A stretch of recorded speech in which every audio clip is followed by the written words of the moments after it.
Menikahi Hot Om. Bab 021. Kemarin aja pas di kelab waktu kita panggilin lo buat lihat siapa cewek yang ngedeket ke kita, lo cuek aja. Lo abai. Nggak mau tahu. Nggak mau lihat. Sekarang apa? Lo malah nikahin itu cewek.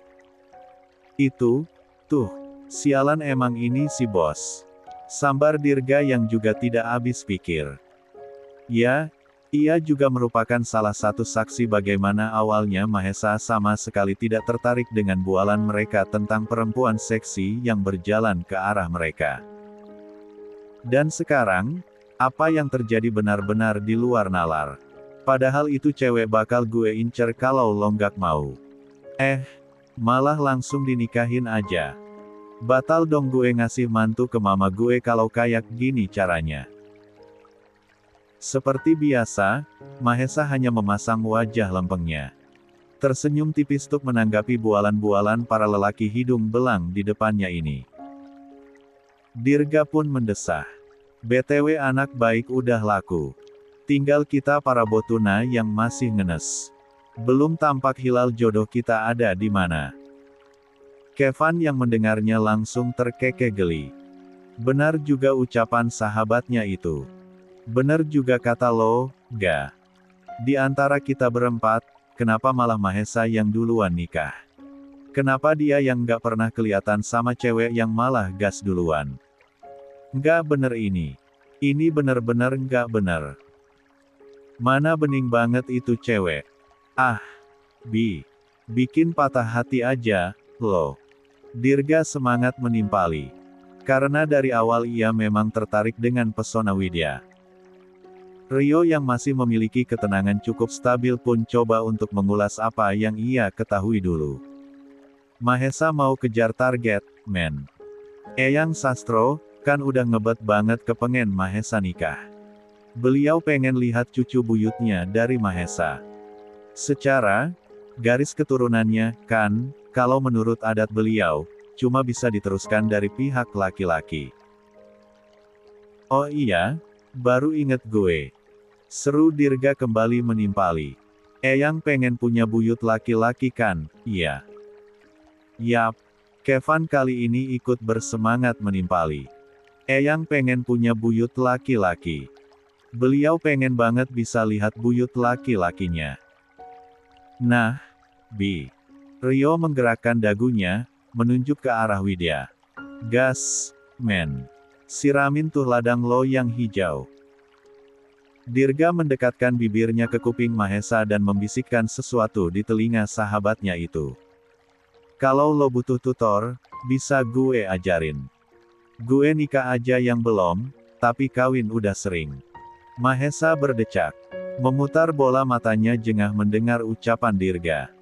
Semua orang juga tahu kalau temannya yang satu ini adalah player. Obrolan-obrolan itu pun berlanjut hingga beberapa menit ke depan. Hingga pada akhirnya beberapa orang pamit satu persatu menuju rumah utama keluarga perdana. Di sana, Eyang Sastro Perdana mengundang seluruh saudara-saudaranya untuk melakukan syukuran kecil-kecilan untuk mendoakan Widya dan Mahesa. Widya suami kamu itu nggak mau lo ke rumah Eyang dulu. Padahal semua keluarga pada kumpul. Bujukin Gi. Dia takut kalau kamu kecapean. Anggi, kakak kandung Mahesa tersebut berusaha untuk membujuk Widya agar mau membuat Mahesa datang ke acara yang diadakan di rumah Eyang Sastro. Nggak mungkin rasanya kalau kalian yang malah nggak ada di acara ramah tamah keluarga itu, Widya kasihan Eyang. Beliau terlalu senang dengan pernikahan ini. Please. Nanti Mbak Ranti juga bakal datang ke rumah Eyang. Siang nanti dia sampai sama anaknya. Dia telat karena penerbangannya delay dari pagi. Sama Mbak Ranti kamu belum kenal, kan? Widya menggeleng. Ia memang belum mengenal kakak pertama dari Mahesa tersebut. Ia hanya mengenal Anggi, itu pun karena ia merupakan ibu dari sahabatnya dan sering bermain ke rumah gadis itu. Belum, Mbak. Nah, sekalian nanti kenalan sama Mbak Ranti sama anak laki-lakinya. Anggi kemudian menunjuk ke arah Eyang Sastro. Kamu lihat tuh di sana. Semringah banget, kan Eyang Kakung ngobrol sama saudara-saudaranya. Dia sendiri loh, Widya yang antusias ngumpulin saudara buat ke rumah. Widya menipiskan bibirnya. Ia pun bingung harus berbuat apa. Lagi pula, kenapa lelaki itu malah berencana langsung mengajaknya pulang ke apartemennya setelah akad nikah? Apa dia tidak berpikir kalau yang dilakukan itu akan membuat semua orang berpikir aneh? Sejenak, Widya kemudian menoleh ke arah suaminya yang masih asyik mengobrol dengan teman-temannya. Sungguh, hanya melihat siluet lelaki tampan itu saja mampu membuat dadanya berdesir tidak karuan. Pikiran-pikiran aneh langsung berkelebat di kepalanya. Ia sungguh takut dengan yang namanya malam pengantin. Lelaki itu tidak berencana menidurinya, kan? Ya, lelaki itu tidak akan melakukan hal tersebut padanya. Ia yakin Mahesa hanya menginginkan status. Lagi pula, informasi dari Dr. Sylvie yang memeriksanya beberapa waktu yang lalu seharusnya membuat Mahesa berpikir berulang kali untuk berhubungan badan dengannya, bukan? La sudah mengatakan pada ibu dua anak itu untuk tidak memberitahu Mahesa kalau ia masih perawan. Seharusnya Mahesa akan berpikir sesuai harapannya. Ya, seharusnya Mahesa bisa berpikir logis untuk tidak menyentuhnya. Setidaknya, lelaki itu seharusnya merasa jijik kepadanya. Widya coba ngomong sama dia dulu ya, Mbak, ucap Widya lembut. Jangan pakai bahasa dia dong, sayang. Mas Mahesa gitu. Membahasakan suami di depan orang lain itu harus menunjukkan kepemilikan.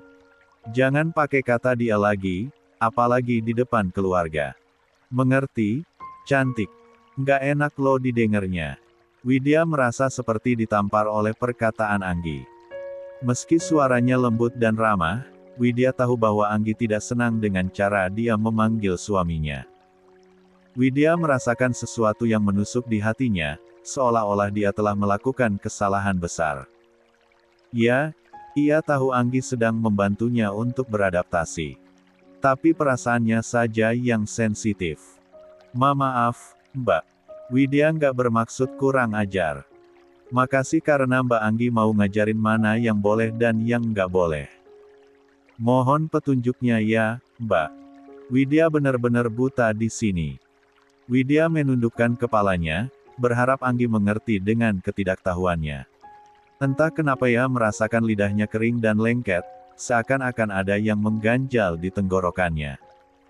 Gadis itu bahkan terpaksa memaksa diri untuk menyebut suaminya dengan sebutan Mas, padahal dia merasa tidak biasa dengan sebutan tersebut. Mungkin karena ia merasa ada yang aneh dengan hubungannya dengan suaminya, sesuatu yang tidak bisa dia jelaskan dengan kata-kata.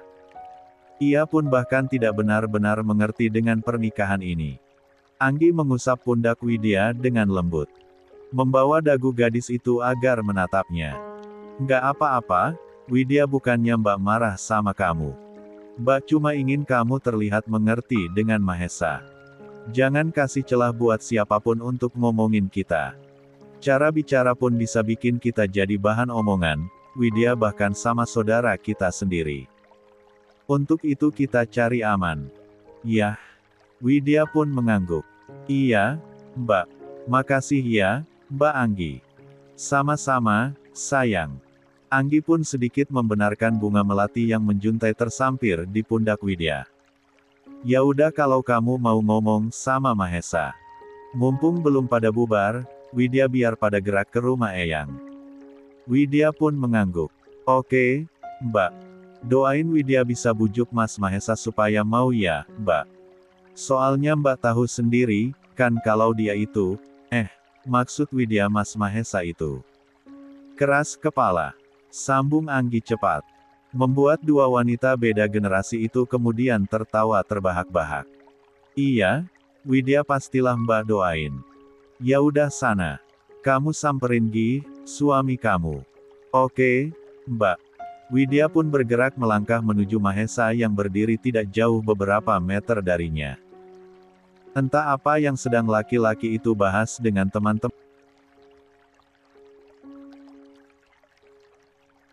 namun sesekali wajah tampan tersebut menguraikan senyumnya. Ia bahkan sampai penasaran dengan apa yang sedang para pria itu bahas. Ucap Dirga menyenggol lengan Mahesa agar lelaki itu menoleh ke arahnya. Ya, Mahesa, coba lo lihat ke arah jam 3. Mahesa pun menoleh ke arah di mana Dirga menginstruksikannya untuk membawa pandangannya. Tidak jauh dari tempatnya berdiri, lelaki itu bisa melihat sosok istrinya yang cantik sedang berjalan ke arahnya.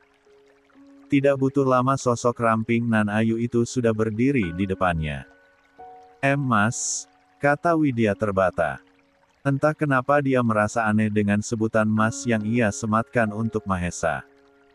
Sedangkan Mahesa, lelaki itu merasakan desir yang aneh ketika bibir perempuan yang pernah ia nikmati manisnya itu mengucapkan kata Mas padanya. Ya, entah kenapa Widya gugup bukan main ditatap sedemikian rupa oleh suaminya sendiri. Padahal ia hanya ingin membicarakan hal yang biasa dengan lelaki itu. Jangan kaku gitu dong, Mahesa sama istri sendiri harusnya lebih romantis dan lembut. Jawab istri tuh gini. Apa? Sayang. Gitu kek. Kan enak didengernya. Wajah Widya kontan merona ketika salah satu teman Mahesa malah menggoda suaminya tersebut. Entah kenapa ia merasa kalau kalimat itu juga ditujukan untuk menggodanya. Lia, Mahesa, benar kata Dirga. Romantis sedikit sama istrinya. Jangan terlalu datarlah. Flat banget. Dibiasakan, sikap romantis itu dimunculin mulai dari sekarang. Mahesa yang tidak sabar pun akhirnya menarik tangan Widya untuk menjauh dari teman-temannya. Bisa-bisa habis waktu mereka berdua jika tidak segera menyingkir dari teman-teman yang selalu membual tersebut. Ada apa, Bun? Tanya Mahesa lembut pada sang istri. Kini mereka berdua sudah berada di salah satu sudut masjid megah itu. Hanya berdua, menjauh dari kerumunan semua orang. Gini, Mas, Widya menjepit bibirnya ketika menyadari ada yang salah. Maksud saya Om. Gimana kalau panggilan kamu yang pertama sudah benar, Widya, potong Mahesa cepat. Kenapa harus diralat? Saya bukan paman kamu kalau kamu lupa. Saya sama sekali tidak menikahi tante kamu. Yang saya nikahi adalah kamu. Untuk itu, tolong panggil saya dengan sebutan yang tadi kamu sebutkan mulai dari sekarang. Widya merasakan tekadnya mengering di tenggorokannya. Ia menelan ludah dengan susah payah. Berusaha menenangkan detak jantungnya yang berdebar-debar. La merasa tertekan saat ini, ucapannya seolah yang menentukan nasibnya. Susah, Om. Saya nggak biasa. Saya sengaja memanggil Om dengan sebutan Mas di depan teman-teman Om tadi karena ingin menghargai Om Mahesa di depan semua orang. Bukan serta-merta untuk mengubah panggilan. Mahesa semakin menatap sepasang mata-mata indah itu dengan tatapan tajamnya.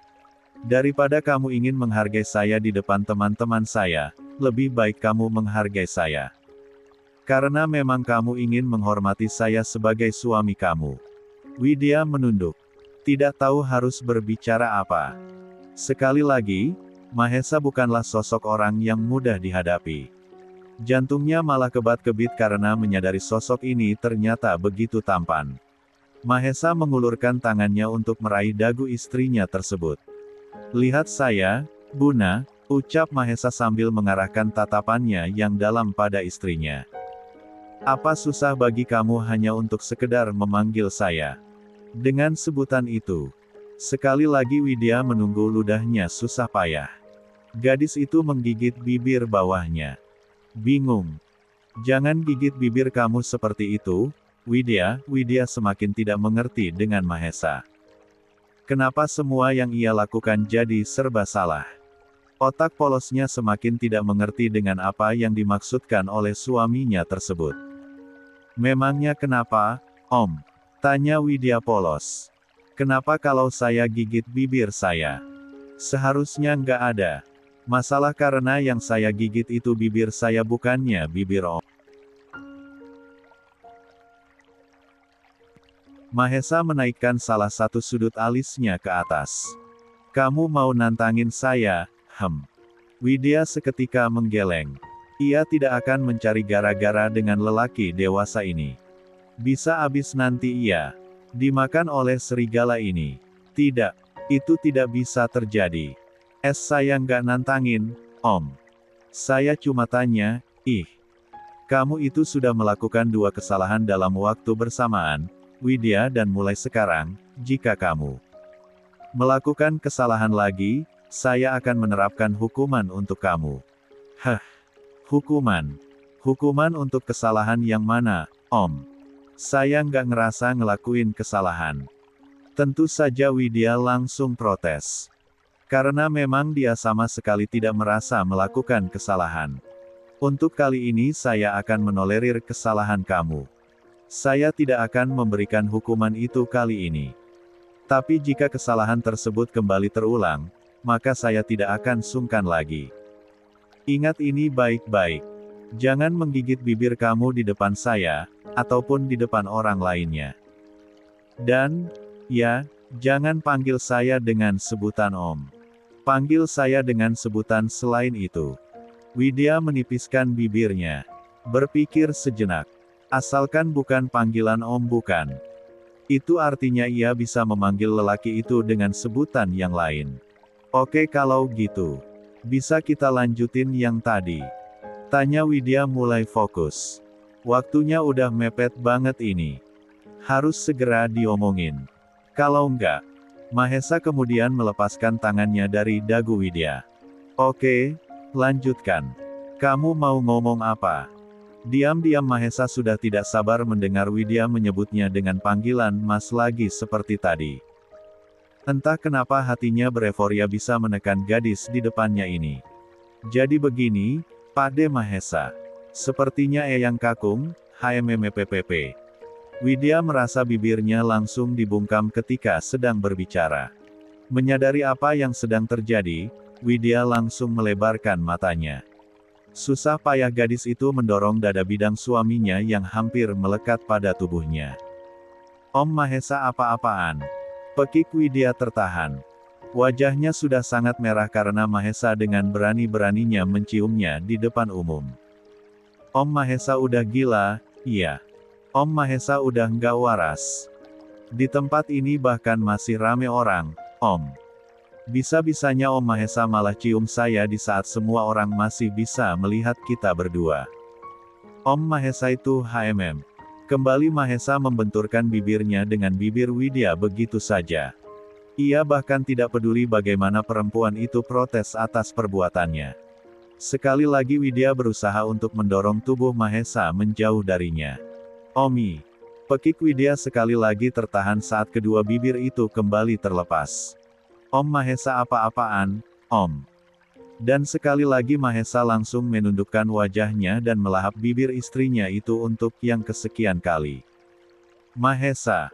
Terdengar suara teriakan dari sudut lain bangunan mewah tersebut. Apa-apaan kamu, Bi? Ini masih di tempat umum. Ya, suara itu adalah suara milik Mama Indah.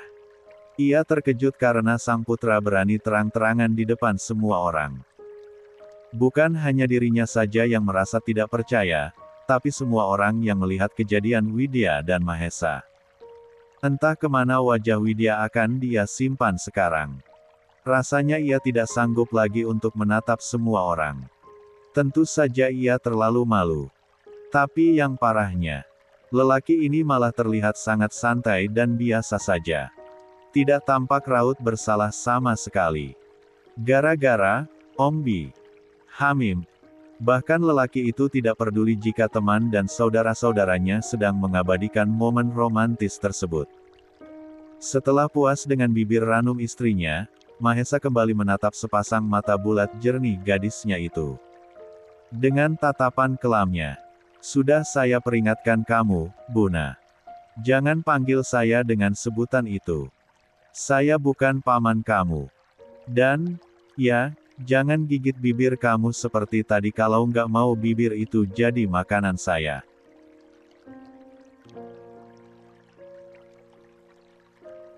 Dari perdebatan panjang tadi. Akhirnya disinilah Widya dan Mahesa akhirnya berada. Mereka berdua akhirnya sepakat untuk pergi ke rumah Eyang Sastro terlebih dahulu, baru akan kembali ke apartemen mereka. "Widya," panggil Mahesa ketika ia dan istrinya tersebut turun dari mobil yang membawanya ke rumah Eyang. Widya tidak mempedulikan panggilan dari suaminya tersebut. Moodnya sedang tidak baik-baik saja. Suaminya itu benar-benar telah membuatnya malu setengah mati. "Apa sih, Om?" ucap Widya ketika Mahesa mencekal lengannya. Menyadari ada yang salah, Widya langsung menutup mulutnya rapat-rapat menggunakan tangannya.